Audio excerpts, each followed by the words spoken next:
You ask Tiger to solve. This deals with linear equations with one unknown.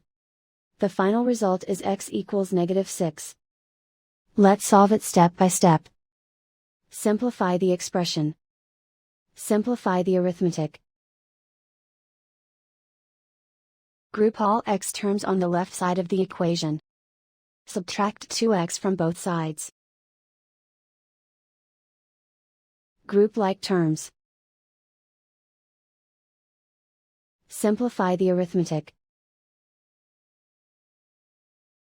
Group like terms. Simplify the arithmetic. Group all constants on the right side of the equation. Subtract 4 from both sides. Simplify the arithmetic.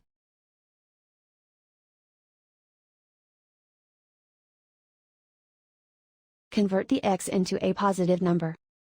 Multiply both sides by -1.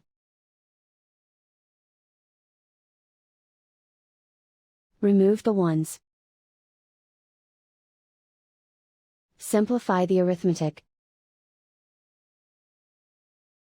And so the final result is x equals -6.